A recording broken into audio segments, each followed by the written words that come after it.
Pues vamos a comenzar. Mi nombre es Oliver Morales Nieto. Soy egresado de la Facultad de Psicología de la Universidad Autónoma de Querétaro, de la carrera en Composición Musical del Conservatorio Nacional de Música de México, de la carrera de licenciado en Derecho de la Universidad Abierta y a Distancia de la Secretaría de Educación Pública, y actualmente estoy cursando el primer semestre de la Maestría en Ética Aplicada y Bioética en la Facultad de Derecho de la Universidad Autónoma de Querétaro. Y la conferencia que estoy proponiendo habla acerca de las responsabilidades que deben tener las empresas, y no nada más las empresas, sino también los gobiernos en materia ambiental. Cuando estamos pensando en estos temas, siempre lo que se nos viene a la mente es leyes, y esas leyes que supuestamente las crean personas especializadas en derecho ambiental, en protección del medio ambiente, protección a la flora, a la fauna, y realmente es posible que estos legisladores lleguen a conocer mejor este tipo de temas. Cuando estamos estudiando todos estos problemas medioambientales, no nada más tenemos que estar pensando en lo que significa a nivel tierra, agua, aire, sino también todas esas leyes que supuestamente podrían ayudar a cuidar el medio ambiente. México forma parte de una gran cantidad de tratados y más tratados, y tratados para todo tenemos. Y muchos de estos tratados han sido reconocidos por organismos internacionales, desde la Organización de las Naciones Unidas, y también otros organismos en donde supuestamente pues son para defender ya la flora, la fauna, y están algunas famosas normas hechas como para cuidar el medio ambiente, pero realmente ¿se podrá o no aplicar? Para esta presentación y de lo que es el tema de nuestra conferencia, voy a agarrar cuáles son algunos de los elementos más importantes que tenemos para poder argumentar qué es lo que vamos a hacer. Cuando estamos analizando, tenemos que dividirlo básicamente en tres rubros. Número 1. ¿Cómo debe ser una normativa jurídica adecuada? Esas normativas jurídicas supuestamente tienen sus leyes, que son federales, y cada entidad federativa tiene su propia ley. Y en esas leyes que son para la protección del medio ambiente, lejos de todo lo que es el lenguaje jurídico, básicamente quieren darle una normativa de aplicación al cuidado del medio ambiente, de los animales que están en peligro de extinción, de la flora y fauna que también está en peligro de extinción. Por ejemplo, hay una planta que es de la familia de las cactáceas, que es muy conocida en todo el mundo por la palabra peyote. El peyote es una especie de cactus pequeño que en la medicina ancestral se ocupaba para hacer rituales, que con ayuda de su consumo podían provocar alucinaciones o viajes, le llaman popularmente psicodélicos. Básicamente es como para drogarse. Pero esta planta, ha habido hippies de todo el mundo que han ido a las zonas en donde todavía se llegan a encontrar, como en la zona de San Luis Potosí, que es como al centro norte de la República Mexicana, algunas zonas áridas del estado de Querétaro, en algunas zonas de Guanajuato, al norte del San Luis Potosí y sur de un estado que se llama Durango. Entonces, esta planta ha estado empezando a tener problemas como para que se puedan encontrar, pues ahora sí que de forma silvestre. ¿Por qué razón? Así como la gente puede llegar y ver una planta y arrancarla de su hábitat, pues si una persona lo piensa de esta forma y luego 10,000 personas más piensan de esta forma y ven una planta y la arrancan, pues eso va a hacer que a la larga esta planta empiece a tener problemas de reproducción y que se pueda hacer más difícil encontrarla. Ahora, una cosa es tenerla como para cuidarla y buscar que tenga y que se reproduzca para que puedan haber más, y otra cosa es buscarla para consumirla. ¿Y por qué pongo este ejemplo?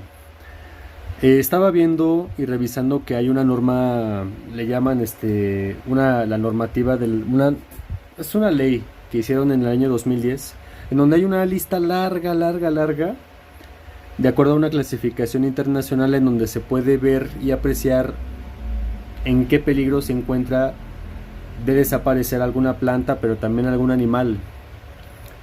Y entonces hay unas la clasificación más o menos dice sin peligro de extinción, se encuentra fácilmente, y luego viene otra separación donde dice empieza a mostrar peligro, está en peligro, se encuentran pocas piezas, y hay otra que dice extinta o en peligro de extinción o en peligro de que se pueda como dejar de reproducir en su hábitat.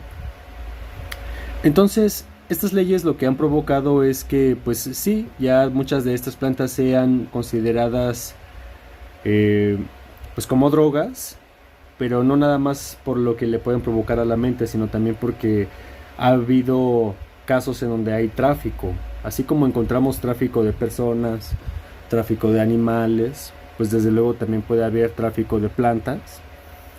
Y obviamente pues lejos de lo que es la marihuana, que se sabe que es una de las que más se exportan en el mundo del narcotráfico, pues las plantas que son como de uso más espiritual han empezado también a tener este problema.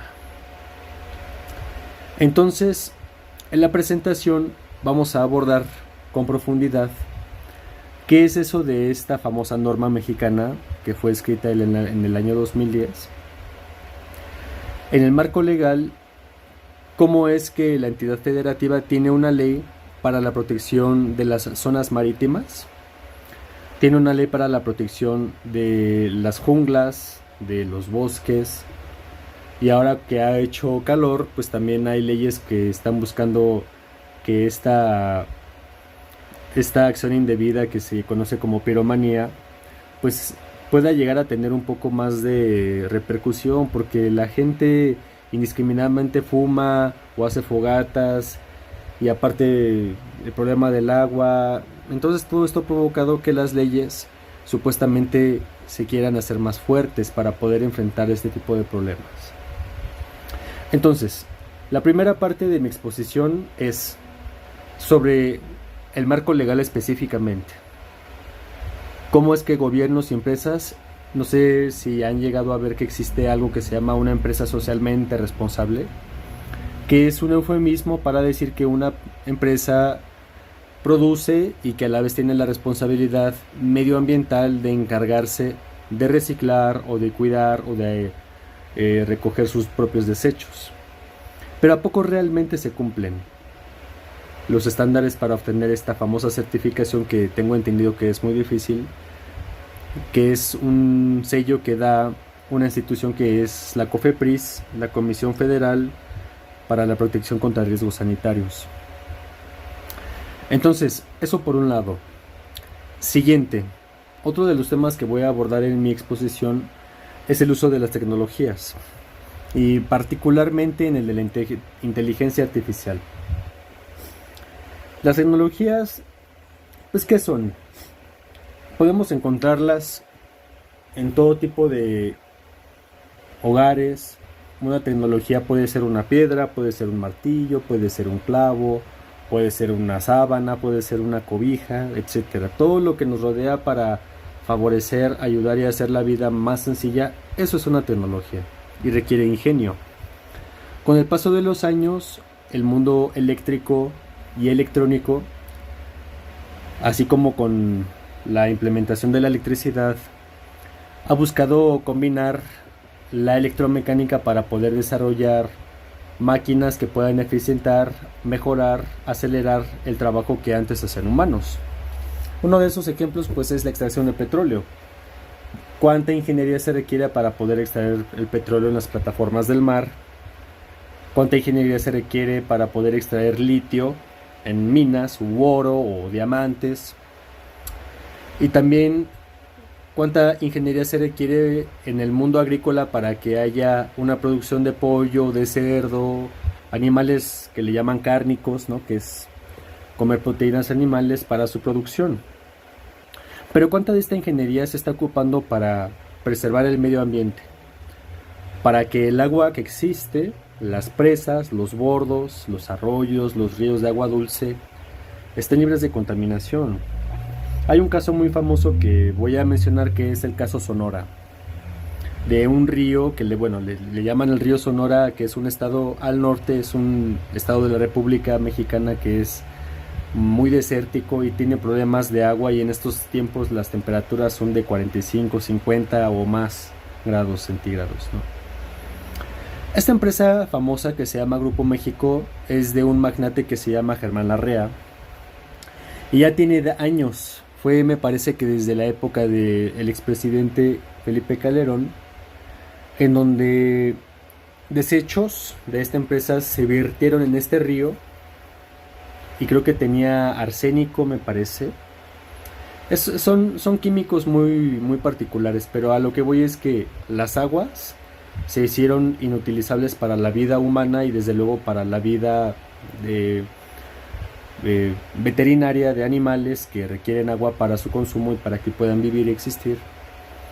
Y entonces esta empresa no nada más contaminó el río, sino que también todo el suelo que estaba alrededor del río, por así decirlo, echaron a perder.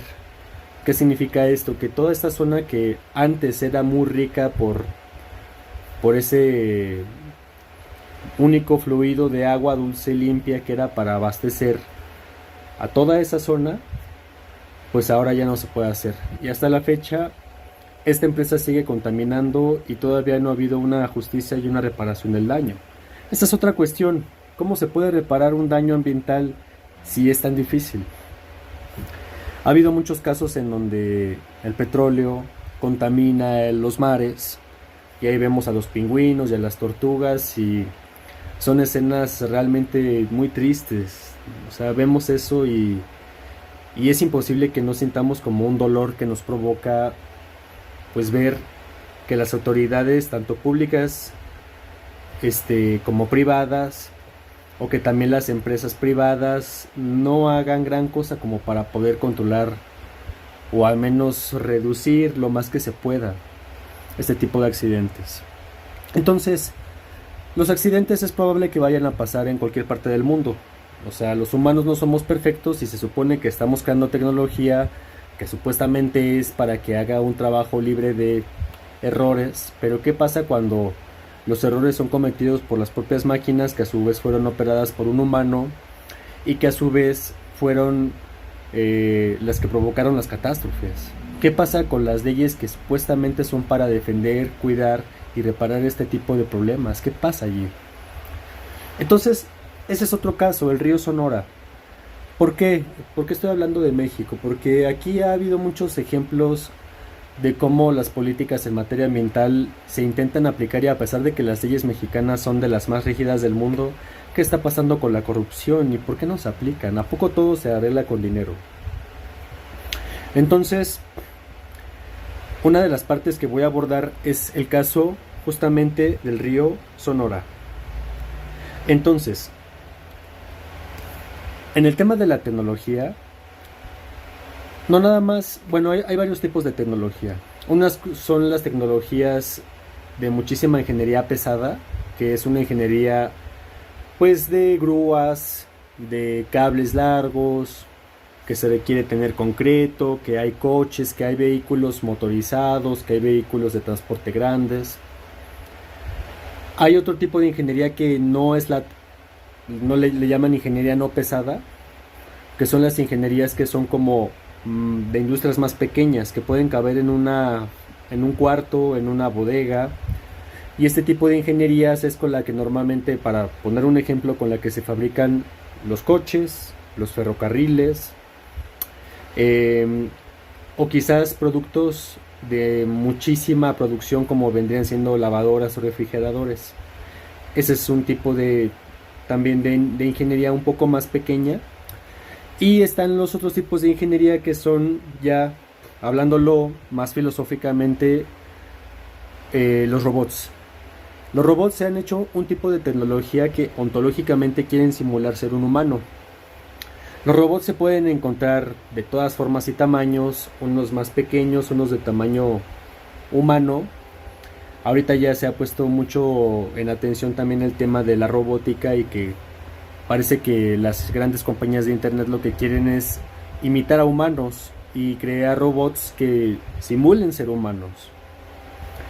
Entonces, el campo de la robótica dentro de las tecnologías pequeñas es una. Otro campo de las tecnologías son los sistemas. La inteligencia artificial, que es uno de los temas en los que me estoy enfocando y especializando más en mi maestría, es un tema que está completamente relacionado con la bioética. La bioética sabemos que es una rama de la filosofía que busca estudiar y entender todo lo que está asociado con valores humanos, la moralidad propia de los humanos aplicadas a las ciencias de la vida. Entonces, la bioética puede estudiar y enfrentar los problemas en donde se tiene que defender la vida y cuál es la participación de los humanos. Entonces está la bioética medioambiental, está la bioética jurídica, que ya se le conoce como bioderecho, está la biotecnología y hay muchas ramas. Aquí la que yo estoy proponiendo es la bioética ambiental, en donde por medio de tecnologías que no son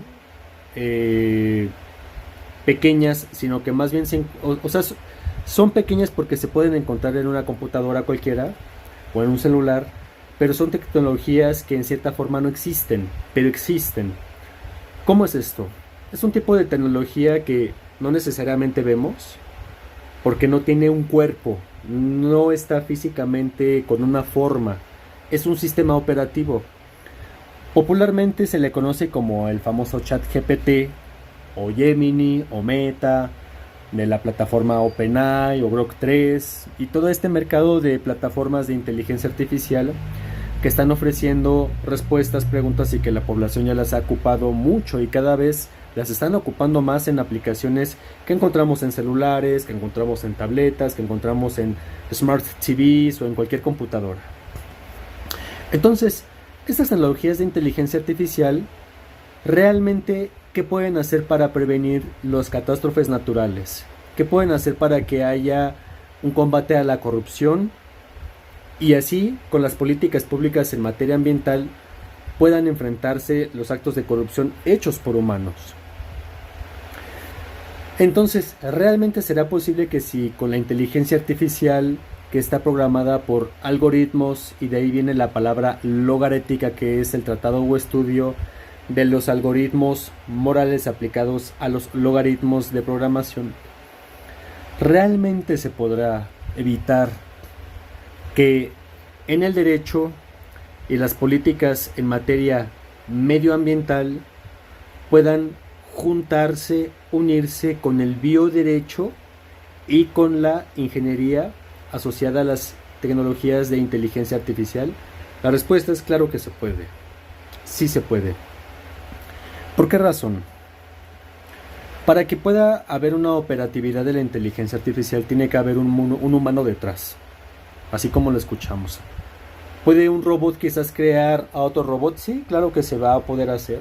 ¿Puede un robot ahorita estar supervisando la conducta o el comportamiento de otro robot? Claro que se puede hacer. Pero atrás de estas máquinas sigue habiendo un humano de por medio. Los delitos asociados a los fraudes, a la usurpación de la identidad, a la reproducción de la voz, es decir, el timbre de un ser humano, o imitar comportamientos o fabricar imágenes o videos con ayuda de la inteligencia artificial, es algo que ya prácticamente puede ser cualquier ser humano que tenga un celular actual, moderno, que pueda conectarse y conocer el internet y que tenga acceso a la electricidad, porque ese es otro tema. Entonces, la dificultad se está empezando a hacer algo cada vez más sencillo, pero ¿cuáles son las implicaciones éticas, o sea, humanas, que va a tener para la naturaleza? Es decir, la implicación bioética. Entonces, si estas tecnologías de la inteligencia artificial. Las podemos juntar con las normativas existentes y darles una actualización, porque ese es otro problema que tenemos en México. No tenemos un marco legal de la inteligencia artificial. La Unión Europea ya sacó en el año 2023 y la traducción ya la podemos encontrar a partir de abril del 2024. Tienen una ley, está muy asociada a la dignidad humana esta ley. Lo que busca es que ante todo sean los humanos los beneficiarios principales de la inteligencia artificial. Y está fantástico, qué bueno. Pero los humanos vivimos en un entorno que todavía es biológico. ¿A qué me refiero? El aire. Necesitamos agua para vivir. Se requiere agua para que haya energía eléctrica. ¿Y qué pasa si no hay agua? No va a haber luz. ¿Y qué pasa si no hay luz? Va a ser muy difícil la vida doméstica, cotidiana. ¿Y qué pasa, por ejemplo, si hay sequía? No va a haber agua tampoco. Y sin agua no va a haber electricidad.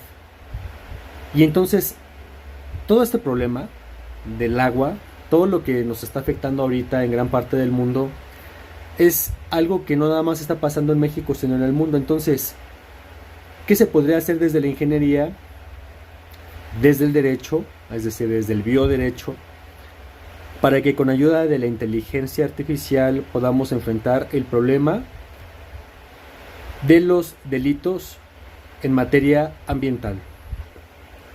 Aquí tenemos que pensar en el derecho mercantil privado y en el derecho público, porque el gobierno es el que debe, digamos, tener el control de cómo se debe aplicar el derecho, y estas empresas están obligadas a respetar las normativas en materia mercantil. Pero ¿qué pasa cuando estas empresas que son socialmente responsables, a pesar de que tengan super presupuesto y sean de super tecnología de punta, qué va a pasar cuando quizás llegue a haber algún fallo? Bueno, ese es el problema que está pasando ahorita con el tema del agua. Aquí en la ciudad de Querétaro, que es una de las 32 entidades federativas de México, la empresa Amazon acaba de anunciar que va a instalar una planta con una inversión de $5,000 millones. Y esa planta va a ser para hacer programación informática, es decir, van a desarrollar aquí en Querétaro la plataforma de Jeff Bezos, que es de los más grandes multimillonarios del mundo. Van a invertir aquí en México y la presidenta Claudia Sheinbaum pues estaba muy contenta pues anunciándolo, pero ¿cuáles van a ser los costes ambientales que va a significar que en México se invierta esta cantidad de dinero para poner este tipo de laboratorios? Aquí la cuestión es que estas computadoras requieren mucha agua, y Querétaro es un estado de la República que tiene problemas de agua. Hay agua cerca de 2 o 3 meses y las presas se pueden llegar a llenar, pero ya como pasado esos 3-4 meses empieza a bajar el agua de estas presas y empieza a haber otra vez problemas. Pero las empresas, bien, gracias. Entonces, ¿qué va a hacer socialmente hablando? Que con ese famoso eslogan de las empresas social o medioambientalmente responsables con los recursos naturales no renovables.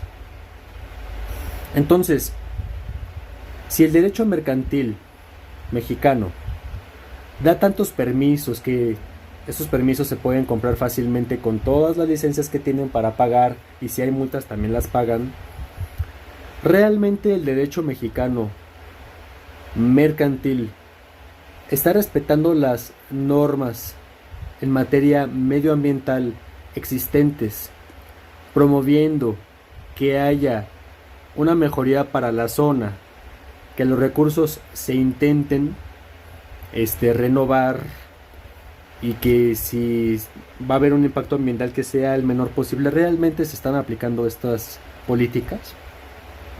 Entonces, en la conferencia vamos a demostrar datos de cómo es posible que este tema no esté siendo atendido con la urgencia e importancia que debería tener desde el Estado.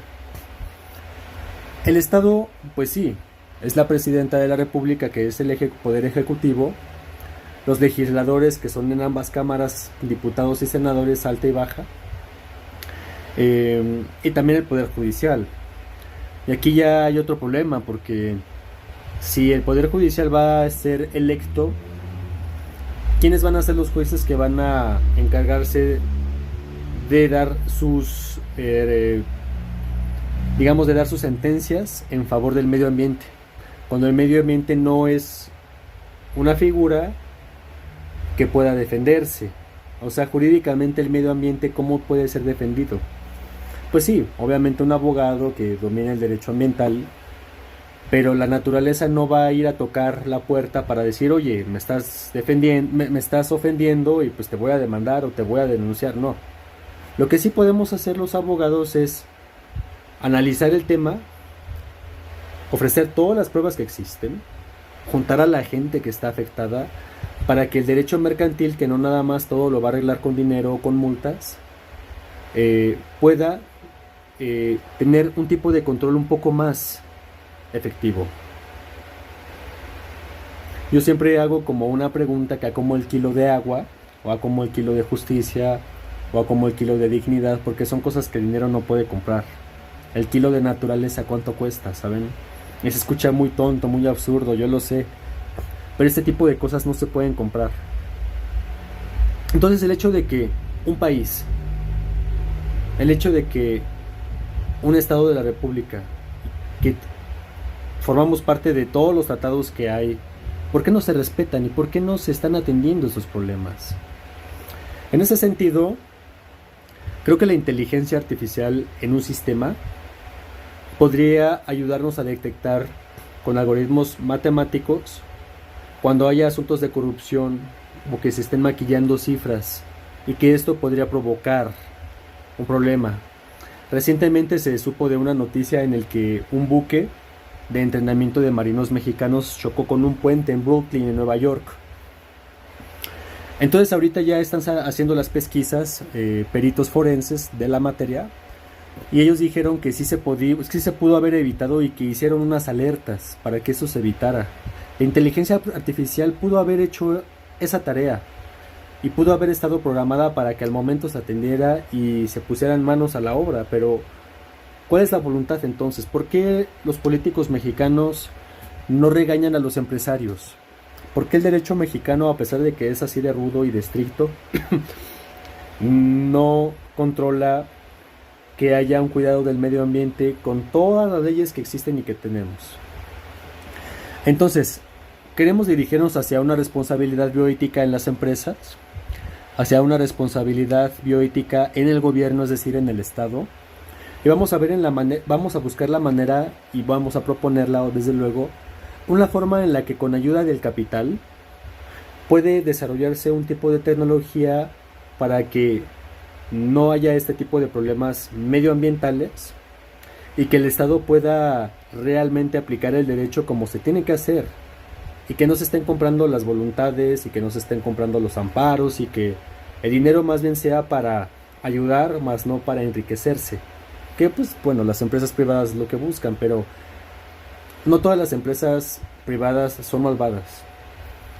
Entonces básicamente este es como a grosso modo de lo que vamos a hablar y exponer en la conferencia. Estoy mandando este video como parte de los requisitos de las conferenciantes. Y pues nada, ya nos veremos cuando me toque, y es un gusto y un honor formar parte de este congreso. Un abrazo desde Querétaro, México. Mi nombre es Oliver Morales Nieto, soy estudiante de la maestría en la Facultad de Derecho, que se llama Maestría en Ética Aplicada y Bioética. Hasta luego.